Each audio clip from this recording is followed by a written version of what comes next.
Hey guys, Salvi here, just reminding you to, of course, like, subscribe, and follow, and all that kind of good stuff that YouTube asks if you enjoy what video I'm going to put out for you today. Thank you.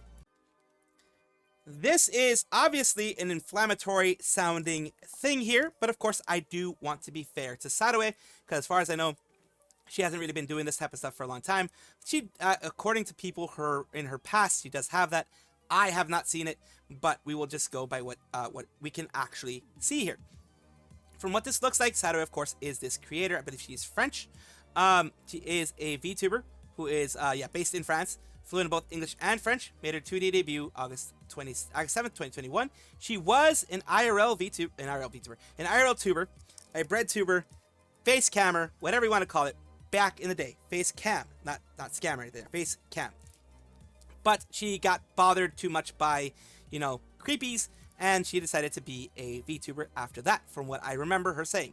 Now what's going on here is that this Slayer Duck popped out with a DMCA takedowns via Cam Model Protect, and that's the big problem here. I think that is the big problem. Cam Model Protect goes... They shoot with a shotgun, so to speak. They nuke. They hit with a nuke that has a lot of targets that end up getting negatively affected. A lot of times, even if the artist is like, don't take down things on Twitter, but you can take down things that, release, for example, Fansly, that or the Blue Twitch, or whatever people want to call it, that Saruei does have, things like that. So she's saying, target fan art for a year, ignoring fair use, censoring fandoms, harming artists, no resolution. Representative for Saruei says this is legitimate. So the representatives may have gone with too broad a brush with the strokes that they were doing. I'm going to take it as that until proven otherwise, because that's just the safest way to do things. And of course, as you can see, I'm running out of space on Google Drive. So let's take a look here. Widespread damage and controlled takedowns with Saruei's name attached. Those takedowns targeting fan work were filed indiscriminately, removing content on their own fandom wikis. Our non-existent responsibility to correct her legal paperwork, but instead of our attempt to warn her of incredibly damaging actions to herself. Evidence that Rule 34 exhausted every public way of contacting Saruei before bringing the situation to light. Why sending illegal takedown requests targeting art is Saruei's responsibility, even if she hired third parties to file on her behalf. She is a VTuber. DMCA does have certain things for you can take down content, but it is fair use. Fan art a lot of times goes in fair use because it's not original art from an artist other than yourself. So that is basically, you can have your own kind of swing to it. You can't have a copyright where you will, make money off of it, but it is your kind of trademarked work in that way. Cam Model Protect is an agency hired by Saruei to submit DMCAs, and of course, it looks like IP law should have been used, like trademarking law, that type of stuff, instead of DMCA, because DMCA does have fair use, as mentioned here, for fiction or fan art. It is a transformative work. Fiction and fan art is a transformative work under the DMCA, but if you had it, a lot of times it's hit first, ask questions later, hit first, and then you are the one that has to actually fight to get your stuff back. When you use Cam Model Protect to submit DMCA takedowns, they only file on your behalf. Saruei remains legally responsible for the DMCA notices, as always. It always is the person who does it. So yeah, they are, of course, if they are seen to be doing it in a bad way, they can get in trouble through the DMCA. The Digital Millennium Copyright Act. They can get in trouble for that. It's not typical to see notifications for sites publicly. One site where it's possible is Google. Google does have the Lumen database, where you have all these. Some of them are NSFW, R34, whatever you want to call it, right there. And I do understand on all these .hg, all that kind of stuff. That kind of stuff, I do understand, but a lot of it are fan-related works. If it is her original work that she paid for, that was on Patreon or Blue Twitch or whatever it ends up being, then that is something different that she can take down. Highlighted section shows the URL targeted room from Google for the website Rule 34. Encountered takedown notice for this query multiple times. So Rule 34 kind of released all the stuff that was put out there. And they are basically saying, why are you guys taking all this down? This is all the Lumen database things. These are all the big ones there. And of course, here, moving to direct DMCA takedown notices, impossible to know how many sites are impacted. But Danburu received the same complaint and removed all fan work from the website. This means DMCA takedown notices are being filed for both SFW and NSFW fan sites and art. It's with a super broad brush. IP is a copyright, of course, but IP ones would have been, I think, a simpler, smaller scope, which would have been better at DMCA. DMCA hits really broadly. This does not seem. This is putting a lot of responsibility on Saruei, in my opinion, my personal opinion, and this isn't because I watch her or anything like that. I've been critical of people that I watch, like hololive and things like that. So it's not because I'm trying to be all kind to her. This is putting a lot of things on Saruei. I don't think she let them know everything, like every single one. She just like, anytime you see my stuff and it looks like it's an original work, that's it. But beyond that, she's not the one doing all these DMCA takedown notices. I have had experiences with, for example, Nextone, who hits me a ton on behalf of hololive. Does hololive know every single thing that they hit me with? Hell no. Do they even know 1% of what Nextone hits me with? Hell no. So this is why I have personal experience with an agency that is contracted by someone else being extremely, extremely overzealous with the way that they do things. I think it is very much less Saruei, and it is very much more in the part of the agency doing this. I don't want to be outright, but it feels incredibly important to include them. Here answers to my questions, anonymous names. Following his question, I asked them, basically asking what was going on. Twitter didn't warn me. I had new messages. Sorry, didn't commission me, and I don't want the pics removed. So a lot of them were not commissioned by Saruei. They did their own stuff, so it wasn't anything that Saruei technically had ownership over, except if she wanted to be overly zealous, or the company wanted to be overly zealous and say that. So that is the main thing. Of course, people try to communicate with Saruei, and I'm pretty sure there are thousands and thousands and thousands of people that try to communicate with Saruei, or like hundreds at least that were hit with this. And this person tried to communicate. She said, a logic that artists didn't upload directly art to 34. They somehow have rights to take down all fan works. Of course, it's not true. Only serves the confirmation that they have absolutely no idea what they're doing, have no foresight about how one action can lead to incredibly negative repercussions by the simple fact of how their business is not growing, as they causing new visitors for her to drop dramatically.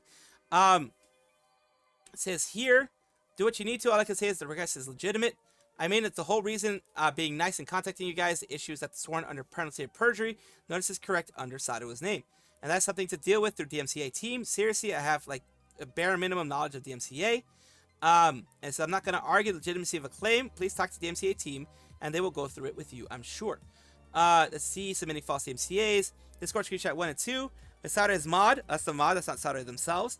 So yeah, I think a lot of this, like she's responding to it here, luckily. It says, Rule 34 user mod claims I file fraudulent DMCAs, yet many artworks I commissioned or own are my own fancy animations. They host my content under fancy category while calling my takedowns fraudulent, even though AI slops or fan arts from artists I haven't worked with remain. And of course, text of the image states, Rule 34, blah, blah, blah. It says here, Saruei then proceeds to rally up her Discord. Cheers when the post was falsely flagged with a community note.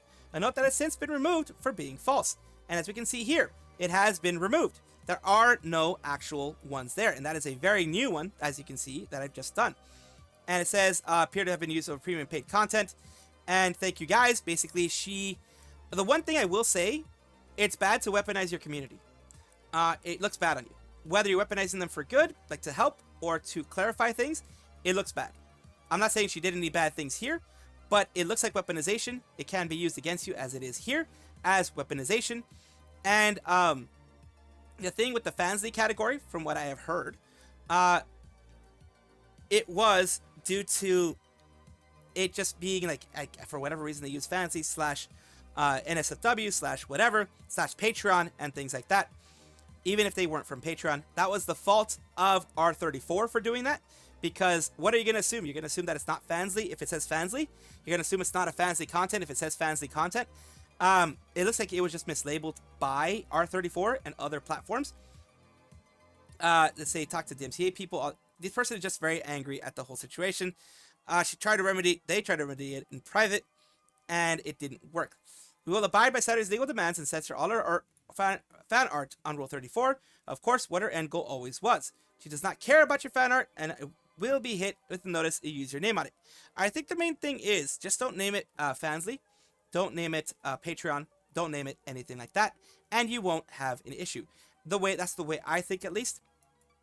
And it says here, those tags such as fancy Patreon or meta tags designed so that the user knows the source link points to a site where they can purchase or pay for content. Oh, so the fancy thing was actually linking to her Fansly. Oh, so it's a bit different. They are not intended for actual paid art. Those will be flagged for deletion, or takedown requests can be submitted via the Danboru and things like that. So that is a bit of a new thing that you can see here. Either way, I think this was blown out of proportion on the part of the Slayer Duck, Danboru, whatever it is. And also, I think they're blaming the wrong person. She, of course, is going to defend the agency that she is paying good money for. Because the agency that she's paying good money for is saying that they're doing things right. She can't go through the thousands of different sites and places that they're actually hitting. So she assumes that they're doing things correctly. And she's going to defend them as well. I don't take that as anything negative. I don't take that as, unless more information comes out. She shouldn't have gone with the agency that was that rough. But I think, like I said, I've been hit by agencies that are a little too rough. I can't really say, I don't really want to say too much one side or the other. I think Saruei, for going as aggressive as she did, she has a little bit of fault there. But it's understandable. This person's Slayer Duck, it's understandable why they went as aggressive as they did as well. I can see both sides, and they put as much evidence as they could there as well. Whenever it comes to DMCA, things get hit that shouldn't, and it can become a big mess, as you're seeing here. And as been said, the community note that mentioned the DMCA thing was knocked down because it wasn't true. Just giving you guys all the information I can and trying to be as middle of the road while giving you both sides and my opinion of what both people did wrong. There is, in my opinion, no good guy here, other than, when things were legitimately on her Fansly, that they did get taken down. Or legitimately on her Patreon or whatever. Those legitimately do need to get taken down. I will agree there. Sorry for being so long on this, but I did feel it was an important part of everything. Sunnysplosion surprised us all with the announcement that she had that she was going to be having a summer outfit. Summer just got way hotter. I'm having a bikini outfit real in 2 days. Well, that was 2 days as of when they put this out, which was August 1st, and August 3rd, of course, they had their outfit here, and that's a little bit of what they had as a bit of a teaser. The summer outfit, let's take a look at it. It's very nice. It does show a lot of skin, but it is conservative compared to other summer outfits out there. You guys will be getting another outfit very, very soon, and that one is a little bit more involved. All right, guys. I feel like we got the green screen vibes out. It's important so that you guys can make memes of me. Oh. I'll give you that one for free. Oh, God, she gave the feet. You're going to have to be quick clippers if you want it. Oh, dear. She knows her audience. She knows that they wanted the feet. And, of course, she continues on here. This is, of course, her channel as well. And she continues on with this section here as it loads up. And I'm sorry that it freaking had to reload for me. Here you go. Thank you all for coming. It was so fun. Thanks to @MapleMapleCH for drawing and rigging the new outfit. So they drew and rigged it. The advantage of having an artist and rigger be the same person is that the artist will know how to layer everything in the art in order to make it work properly with everything that you have to do to rig it on Live 2D. And that is always the thing. I believe you have to layer it properly. You have to have it sectioned properly in order for it to be rigged properly. I'm not an expert on it. I just know what I've seen on YouTube videos when I was trying to figure out how to do it. And I've always heard that there are issues if the artist doesn't know how to properly do it for Live 2 rigging. So in this case, everything worked perfectly fine. As you saw, it was flowy, it moved well, and she showed the toes, which I found kind of funny. Big congratulations to her. VAllure the A-Vtuber agency. We all know what A stands for. If you don't, then you can always ask in the comments and someone will tell you. Because, of course, I try not to say it because of YouTube TOS. It's a real hassle to deal with, unfortunately. But we all know what they do. They are voice actresses that have some Patreon level stuff and stuff like that. But recently, they have been doing something very nice. Striny Cuddles and all the other members of Gen 1 and Gen 2, their most recent generation, are all standing in solidarity with Iron Mouse, and they are are all going to be doing an ASMR collab with all the ad revenue being donated to the Immune Deficiency Foundation. Yes, it also can be called IDF. If you think it's the other IDF, then you're thinking wrong. This is the Immune Deficiency Foundation. You can help the cause without donating just by watching the video. And there you go. That is something that they have there. And of course, the video is here, that it has fully gone through for the full hour. I am not going to be actually playing any of it here because YouTube is very strange with ASMR. While their video is still up, mine might get taken down for having any of their ASMR on there. It's a very strange thing, a very strange beast. So I'm going to be playing it very safe and just letting you know that yes, you can find it on Strani Cuddle's actual YouTube channel. It is all a collab on her channel and from VAllure, of course. And I do hope that they raise quite a bit. And so far, they've had 17k views, which is a respectable amount. Whatever it ends up being, like I said, luckily, at least whatever they get from ad revenue will be donated. So I'm very glad that they're doing this, and congratulations to all of them for being able to have a big collab like this, because either way, it's a lot of organizing schedules, so that's why I say congratulations to them. I'm glad that they were able to get this done, and it's for a good cause. Shiki Miyoshino is, of course, a member of Requiem, the occultic inugami of Requiem. And of course, right there above has a lot of friends in that banner on the top of the page. They have announced here that they have been married. They are newlywed with their partner. Until I knew it was permanent, so I thought now that I'm married, I'd say it. Don't expect everyone to support me the same or at all. I know there's a percentage of people that are turned off by the streamer being in a relationship, and I will never shame them for that. I just wanted to be honest and open, which is good. Plan is to bring my husband. My plan isn't to bring my husband on the content. He actually doesn't really want to be known.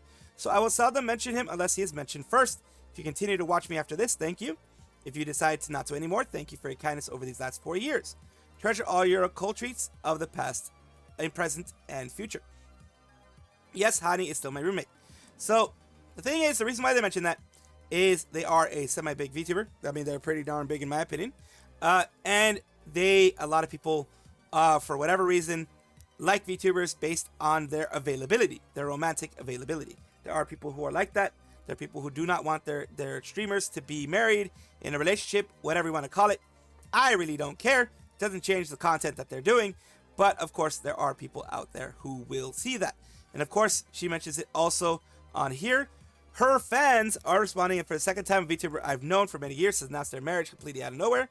Certainly welcome. Congrats, Shiki. Hope you have a happy marriage. Congrats, Shiki. Congrats, congrats, congrats. A lot of people sending congrats, at least the people that are able to talk, because usually when someone says something negative, they will, especially in the community here, they will get roasted to S. They will get absolutely roasted there. And of course, they're all saying congrats. And of course, the roommate thing is, it looks like, because it doesn't really matter, their partner has been a part of the living situation anyways. And the Hani, it looks like it is most likely a female, most likely a woman. So it doesn't really have any issues. Even if it was a man, the fact is the partner knows about it. Partner probably knew about it for a while, and it's okay with it. And that's all that really matters. Sayu Synchronicity is a VTuber who's been around for a very long time. She has had a rough road ever since she became indie again. She was part of an agency. She became indie again. Then she became part of Noah Talents, and she became indie again. So she's been having a lot of issues here. And these are one of the things that I want to go over, because we do have this part here where she, she's venting on her other side. And I'm not going to judge anybody who vents on their secondary accounts or anything like that, because it is good to vent instead of holding it in. But let's see what she says right here. It says, I have a really hard time feeling wanted or liked unless I get invited to something. I really feel I'm not wanted around. Because the logic in my head is, if they wanted/cared about having you around, they'd invite you or ask. Sometimes due to popularity, but I'm awful at being liked and popular, so sometimes it feels like no matter what I do, that she's not going to be liked or anything like that. No matter how much I show kindness and friendship to others, it doesn't matter, because I'm just not a likable person. This is self-doubt. This is not even imposter syndrome. This is self-doubt. This is depression talking. Believe me, I lived with depression since I was 5. So I know these kind of things. Self-deprecating behavior, self-damaging behavior. It's not her fault. it is a lot of her experiences have led her to be this way, to think this way. That's why I'm not judging her at all. It doesn't matter because I'm just not a likable person. This feeling is a result of that, plus my past reputation just preceding me, especially with people I've never gotten to meet yet. I don't know if I'll ever be able to be truly like being me. Tanaka Rei responded, I always have the same feeling too. That's why I exclude myself until I'm invited, specifically because I hate being overly familiar with people. Sometimes reaching out, even if you're not invited, is fine if you're friends. Sometimes plans get hectic and people forget. I recognize that. But don't worry, in time, people will never forget you. I met them in my life, so will you. So yes, that's the thing. Of course, Sayu doesn't watch my content because she doesn't like any kind of news-related content. She just does her own thing. She goes her own way and does her own stuff. She's a very wonderful person. She is someone who is very kind and warm to her community. She is also a strict person, which is why some people may not like her. She can rub people a certain way because she is strict in the sense of she doesn't take BS from anybody. She doesn't take S from anybody. She will throw it right back. And when it comes to a VTuber and a person who is a person on the internet, when someone is watching and you throw it right back, they don't like that. Is that your fault? Hell no. It's them for throwing it out and not being able to get it back. Dish it out and not being able to take it is a personal problem of theirs, but it does happen that way. And I've seen her grow and I've seen her have her struggles. Now, in this case, of course, she understands, as everyone, even myself, when I have these feelings. I understand I'm not owed anything. I understand that I'm not owed happiness. I'm not owed anybody talking to me or anything like that. It just sucks when you see that other people are being invited for things and you're not. You may even be in the same friend group as that person who's being invited and you're not, and they may even know about you and maybe even have talked to you before, not as friends, but whatever, and you're not invited. It does hurt. It does feel bad, and I do sympathize and empathize with Sayu's thoughts here. She's of course going to get a lot of hate because anytime you make yourself vulnerable like this, people take advantage of it and send you lots of hate. That is not something that I will do because, oh boy, have I felt this before so many times. My issue is different though. My issue is I will not send messages to even friends sometimes because I feel like I'm bothering them. And that has led to me losing friends. And that's why I can understand the whole situation that she has of not feeling like anybody will invite you. Because like I said, I've gone through the same thing. Me for different reasons, but I've gone through the same thing. I can understand how she feels. And I do hope that this gets better for her. And I do hope that there will be people out there, and I feel that there will be people out there that will help her be like, you know what? The people who were like that, they were just not for me. They weren't right. They weren't a right fit for my community or myself. These other people who are doing amazing things with me, those are the ones that matter. And I do hope she finds those. Welcome back, everybody, to the VTuber Showcase, the place where I like to showcase up-and-coming VTubers of various sizes, shapes, forms, types, everything in between. Reason why I do this is because I want it to be a positive space, a space where we can help each other and have something positive, along with, all the other stuff that happens.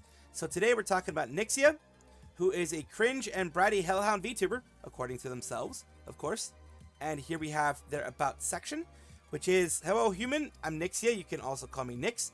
I'm a hellhound VTuber focused on ASMR and variety gaming. Hope you enjoy your stay and hope you can make you smile today. So that is their look. Oh, their spinal cord is their tail. That is unique. That is actually pretty darn unique there. So of course, let's take a look at what they've done.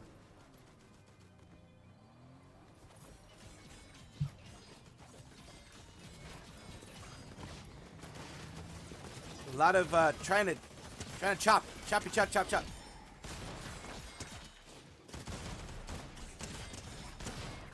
Damn.